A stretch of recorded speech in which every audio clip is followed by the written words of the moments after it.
मनाली के जंगल में सुनहरी चिड़िया अपनी माँ टुनटुनी चिड़िया के साथ रहती थी। कई महीने पहले उसके पिता बंटी कबूतर की मौत एक गंभीर बीमारी के कारण हो गई थी। टुनटुनी जंगल में घूम घूम कर गुब्बारे बेचा करती थी। एक बार की बात है, जंगल में बारिश का मौसम शुरू हो चुका था। हे भगवान, 2 दिनों से तेज बारिश हो रही है, घर का राशन भी खत्म हो चला है। अगर आज गुब्बारे बेचने नहीं गई तो अपनी बेटी को क्या खिलाऊंगी। चाहे कुछ भी हो जाए, मुझे अपनी बिटिया के लिए गुब्बारे बेचने जाना ही होगा। बेटा, मैंने तेरा भोजन बनाकर रख दिया है, भूख लगे तो खा लेना। मैं जा रही हूँ, बाहर तेज बारिश हो रही है, तू बाहर जाकर भीगना मत, मैं जल्दी ही आ जाऊंगी। तब तक आप हमारी वीडियो को लाइक करके चैनल को सब्सक्राइब कर दो। आप कहाँ जा रही हो? मत जाओ ना माँ। अरे बिटिया, 2 दिनों से घर पर बैठी हूँ, 1 पैसे की आमदनी नहीं हुई। किसी भी हाल में आज मुझे गुब्बारे बेचने जाना होगा, वरना भूखे मरने की नौबत आ जाएगी। तू मुझे मत रोक बिटिया, मैं जल्दी आ जाऊंगी। इतना कहकर टुनटुनी चिड़िया गुब्बारे बेचने चली जाती है। चारों तरफ पानी ही पानी भरा हुआ था, ऊपर से बारिश भी हो रही थी। गुब्बारे ले लो गुब्बारे, रंग बिरंगे गुब्बारे ले लो, सुंदर सुंदर गोल गोल गुब्बारे ले लो। सुंदरी को भी अपनी घर की खिड़की से टुनटुनी को बारिश में गुब्बारे बेचते हुए देखती है तो कहती है, अरे टुनटुनी, पगला गई हो क्या? इतनी तेज बारिश में गुब्बारे बेच रही हो, कौन खरीदने आएगा तुम्हारे गुब्बारे? क्या करूं भौजी, मेरी मजबूरी है, घर में राशन बिल्कुल भी नहीं बचा। पापी पेट को भरने के लिए चाहे आंधी हो या तूफान, मुझे जाना ही पड़ेगा। वो फिर से आवाज लगाती है, गुब्बारे ले लो, गोल गोल रंग बिरंगे गुब्बारे ले लो। किसी तरह वो सड़क पर आती है, तभी एक कार आकर उसके पास रुकती है। अरे बहन, आज मेरी बेटी का जन्मदिन है, इतनी तेज बारिश में सारी दुकानें बंद हैं। आप ये सारे गुब्बारे मुझे दे दो और ये लो 500 रुपए। टुनटुनी 500 का नोट देखकर बहुत खुश होती है। वो उन रुपयों से खाने पीने का बहुत सारा सामान खरीदती है और वो घर की तरफ रवाना हो जाती है। और वो पानी में डूबने लगती है। उसके हाथ का थैला भी पानी में गिरकर बहने लगता है। अरे पकड़ो, कोई तो मेरे थैले को पकड़ो, इसमें खाने का सामान है, अब मेरी बच्ची क्या खाएगी? अरे ओ बहन, जल्दी से मेरा हाथ पकड़ लो, नहीं तो पानी में डूब जाओगी। नहीं भैया, मुझे अपनी परवाह नहीं, मुझे तो बस किसी हाल में इस थैले को बचाना है। टुनटुनी अपने थैले को पकड़ते पकड़ते काफी दूर निकल गई। 2 दिन बीत गए, टुनटुनी का कोई अता पता नहीं था। उधर सुनहरी चिड़िया का रो रो कर बुरा हाल था।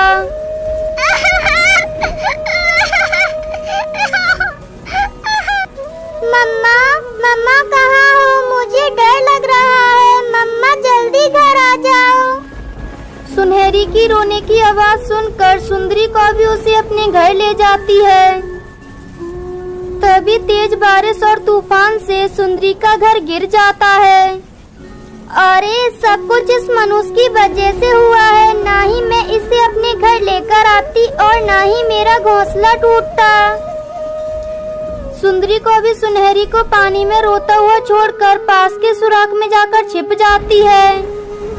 काकी, काकी मुझे बचाओ, काकी मुझे बचाओ, मैं डूब जाऊंगी। लेकिन सुंदरी सुनहरी को नहीं बचाती। सुनहरी चिल्लाते चिल्लाते बेहोश हो जाती है और जब उसकी आंखें खुलती हैं तो वो अपने सामने अपनी माँ को पाती है। मम्मा, मम्मा आप मुझे छोड़कर कहाँ चली गई थी? मम्मा आपको पता है मैं आपके लिए बहुत रो रही थी। मुझे तो ऐसा लगा था पापा ने आपको भी अपने पास बुला लिया। माँ, सुनहरी मेरी बच्ची, तू ऐसा मत बोल। मैं बहुत बड़ी मुसीबत में फंस गई थी, लेकिन ऊपर वाले का शुक्र है कि तू मेरे सामने है। दरअसल बचाव दल पक्षी ने पहले टुनटुनी को बचाया था, बाद में सुनहरी को। बारिश रुकने पर वो दोनों वापस अपने घर लौटती हैं और फिर खुशी खुशी रहने लगती हैं।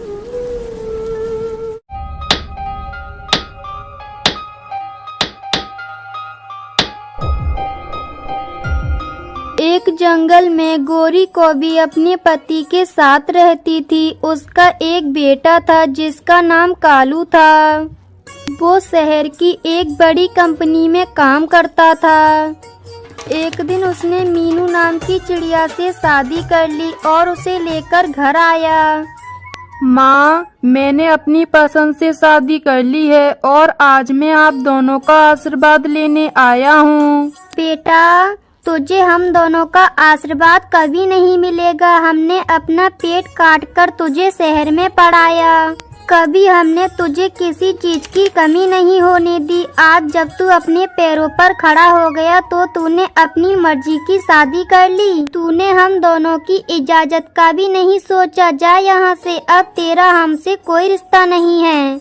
चलाया यहाँ से और फिर कभी वापस भी मत आना। ऐसे हम दोनों मर गए तेरे लिए। तब तक आप हमारी वीडियो को लाइक करके चैनल को सब्सक्राइब कर दो। माँ जी, ऐसा मत कहिए। पिताजी, आप कुछ कहते क्यों नहीं? आप खामोश क्यों हैं? माँ जी को समझाइए। गोरी कौवी पर मीनू चिड़िया का रोने का असर कुछ भी नहीं पड़ता। वो अपने बेटे और बहू को भगा देती है। ये सब मेरी वजह से हुआ है जी। मेरी वजह से आपके माता पिता आपसे नाराज हैं। सारा दोष मेरा है। अपने आप को सारा दोष देना बंद करो मीनू। अब चलो यहाँ से, शहर में कहीं किराए पर रहेंगे। कालू कौवा अपनी पत्नी को लेकर शहर आ जाता है और किराए के घर में रहने लगता है। धीरे धीरे 2 साल गुजर जाते हैं। इसी बीच मीनू चिड़िया 2 बच्चों की माँ बन जाती है।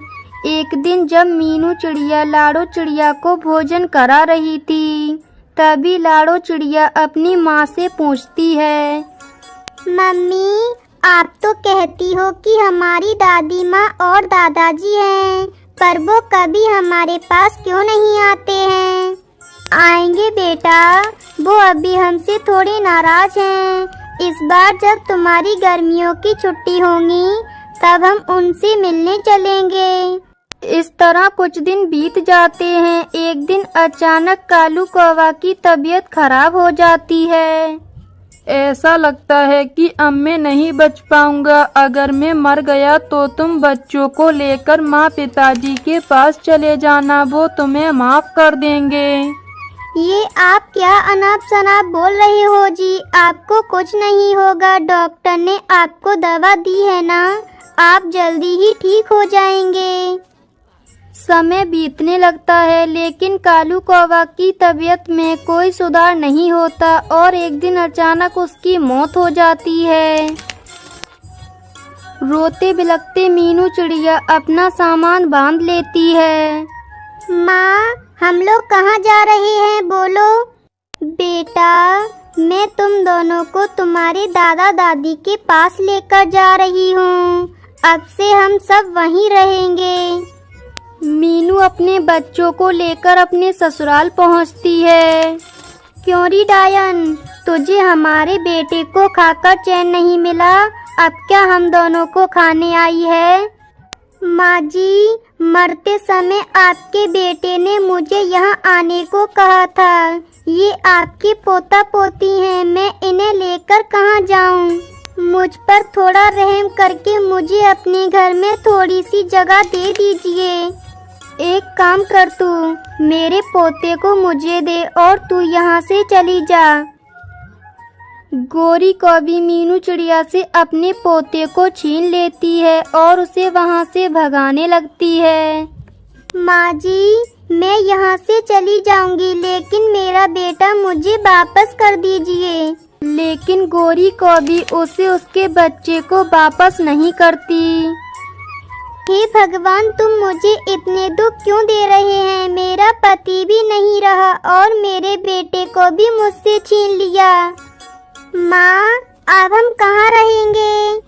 तभी मीनू चिड़िया को गीली मिट्टी दिखाई देती है। वो गीली मिट्टी से अपने लिए घर बनाती है।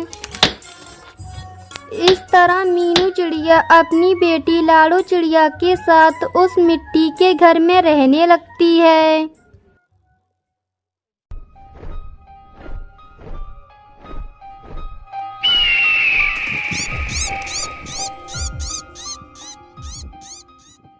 सुंदरवन जंगल में मीनू चिड़िया अपनी सौतेली माँ पिंकी चिड़िया के साथ रहती थी। मीनू की माँ की मौत मीनू को जन्म देते समय हो गई थी।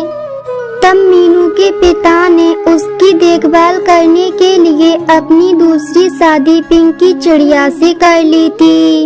एक दिन, पिंकी, मैं काम पर जा रहा हूँ, तुम मीनू की देखभाल करना। ये भी कोई कहने की बात है जी। मैंने आज तक आपको कोई शिकायत का मौका दिया है जो अब दूंगी। आप निश्चिंत होकर जाइए, मैं मीनू की देखभाल बहुत अच्छे से करूंगी।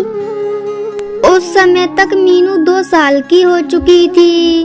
मीनू के पिता को काम पर चले जाने के बाद पिंकी फोन करके अपने आशिक को बुलाती है।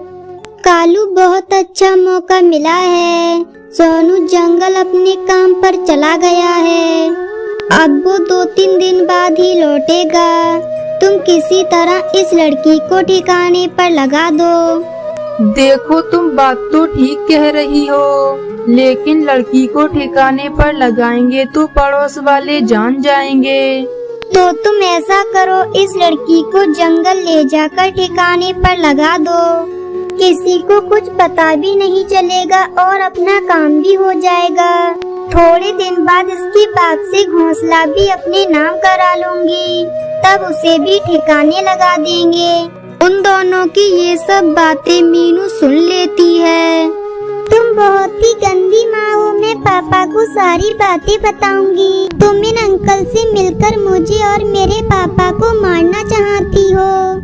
कालू कौवा, जल्दी करो, इस लड़की ने हमारी सारी बातों को सुन लिया है। अब जी और खतरनाक हो गई है, इसे जल्दी से ठिकाने लगाओ। मीनू वहाँ से भागने लगती है। तब कालू कौवा तेजी से उड़कर उसे पकड़ लेता है। वो मीनू को मारने के लिए घने जंगल में ले जाता है। जैसे ही कालू कौवा मीनू को मारने के लिए हथियार उठाता है, कालू, इस लड़की को मारकर तुम अपने हाथ गंदे मत करो, इसे इसी जंगल में छोड़ देते हैं, कोई जंगली जानवर खा जाएगा। वो दोनों मीनू को जंगल में छोड़कर घर चले जाते हैं। पापा देखो, माँ ने मुझे यहाँ जंगल में छोड़ दिया। मुझे यहाँ बहुत डर लग रहा है। मुझे जल्दी से घर ले चलो। तभी वहाँ एक बूढ़ा उल्लू आता है। जब वो मीनू को रोते देखता है तो उससे पूछता है, बेटा, तुम इस घने जंगल में क्या कर रही हो? किसने तुम्हें यहाँ छोड़ दिया? दादाजी, मुझे यहाँ मेरी सौतेली माँ ने मरने को छोड़ दिया। लेकिन दादाजी, आप कौन हैं? बेटा, मैं भी तुम्हारी तरह दुखियारा हूँ। मुझे भी मेरे बेटे ने जंगल में छोड़ दिया। दादाजी, यहाँ पर बहुत सारे जानवर हैं। मुझे बहुत डर लग रहा है। बेटा, तुम डरो मत, हम लोग एक घर बनाएंगे और उसी में रहेंगे। लेकिन दादाजी, हम घर कैसे बनाएंगे? यहाँ तो लकड़ी है ही नहीं। अरे पगली, हम लोग बांस का घर बनाएंगे। चल बेटा, रात होने से पहले हम बांस काट लाएं। दोनों बांस काटकर बांस इकट्ठा करते हैं। फिर वो बूढ़ा उल्लू बांस का घर बनाने लगता है। दादाजी, मैं भी आपके साथ बांस का घर बनाने में आपकी मदद करूं? हाँ बेटा, तू भी घर बनाने में मेरी मदद कर। दोनों रात होने से पहले एक बांस का सुंदर सा घर बनाकर तैयार कर लेते हैं और खुशी खुशी उस बांस के घर में रहने लगते हैं। फिर मीनू चिड़िया खूब मेहनत और लगन से अपना घर तैयार करना शुरू कर देती है। ऐसे ही 2 दिन बीत जाते हैं। अब सभी पक्षियों ने अपने घर बना लिए होते हैं। अब बस सभी पक्षियों को अपने घर में रंग करना था, जिससे उनका घर काफी ज्यादा सुंदर दिख सके। मीनू चिड़िया ने भी अपना घर बना लिया था। अब उसे भी अपने घर में रंग करना था। आज मुझे अपने घर में रंग करना है। आज मैं अपने घर में रंग कर कर उसे काफी ज्यादा सुंदर बना दूंगी। दूसरी तरफ कालू कौवा ने सभी पक्षियों के घरों को खराब करने की योजना बना ली होती है। आज सभी पक्षी अपने घरों में रंग करने वाले हैं और कल मिट्टू महाराज सभी पक्षियों के घरों को देखने आने वाले हैं। मैं बादल भैया के पास जाऊंगा और उनसे कहूंगा कि वो हमारे जंगल में आकर बारिश कर दें, ताकि सभी पक्षियों के घरों का रंग खराब हो जाए। मैं कल सुबह अपने घर को रंग कर दूंगा और जब दोपहर को मिट्टू महाराज सभी पक्षियों के घरों को देखने आएंगे तो उन्हें सबसे ज्यादा अच्छा घर मेरा लगेगा, क्योंकि सभी पक्षियों के घरों का रंग खराब हो चुका होगा और फिर कल वाला इनाम तो मैं ही जीतूंगा। फिर ये कहकर कालू कौवा बादलों के पास चला जाता है और वहीं सभी पक्षियों ने अपने घरों को रंग कर कर तैयार कर दिया होता है। मैंने अपने घर को एकदम तैयार कर दिया है। मैंने अब अपने घर को रंग भी कर दिया है। बस अब जल्दी से मिट्टू महाराज आकर मेरा घर देख लें और वो मुझे ही विजेता बना दें। बादल भैया, आप जल्दी से हमारे जंगल में चलकर बारिश कर दो। हमारे जंगल में काफी दिनों से बारिश नहीं हुई है, जिसकी वजह से हमारे जंगल में काफी ज्यादा पानी की समस्या हो गई है। इसलिए आप जल्दी से चलकर अभी हमारे जंगल में बारिश कर दो। ठीक है कालू कौवे, मैं कुछ ही देर के बाद तुम्हारे जंगल में बारिश करने के लिए आ जाऊंगा। ये सुनकर कालू कौवा खुशी खुशी अपने जंगल की तरफ चला जाता है। कालू कौवा के जाते ही वहाँ पर एक दूसरा बादल आ जाता है। चलो बादल भाई, जल्दी चलो, हमें एक जंगल में बारिश करनी है, क्योंकि वहाँ पर आग लग गई है। जल्दी चलो।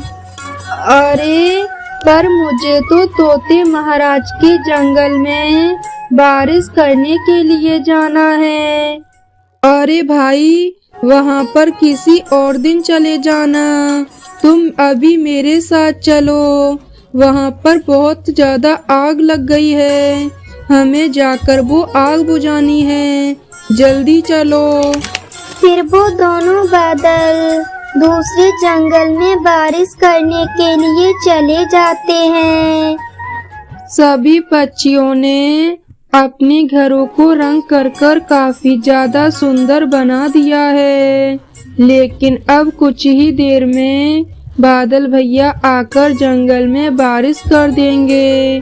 फिर सभी पक्षियों के घरों का रंग खराब हो जाएगा। कालू कौवे को इंतजार करते करते काफी ज्यादा रात हो जाती है, लेकिन वो बादल तो बारिश करने के लिए आता ही नहीं है। तो दोस्तों ये थी आज की कहानी। और हाँ दोस्तों, इस कहानी से ये सीख मिलती है कि हमें दूसरों की मदद करनी चाहिए। और हाँ दोस्तों, आज का सवाल ये है कि टुनटुनी चिड़िया का थैला पानी में कैसे गिरा था। अगर आपको पता है तो कमेंट बॉक्स में लिखकर जरूर बताएं। और हमारे चैनल पर नए हो तो चैनल को कर दो सब्सक्राइब और हमारी वीडियो को कर दो लाइक। और हाँ दोस्तों, घंटी बजाना ना भूलना ताकि नई वीडियो आपके फोन की स्क्रीन पर हो। मिलती हूँ मैं आपको अगली वीडियो में, तब तक के लिए बाय बाय।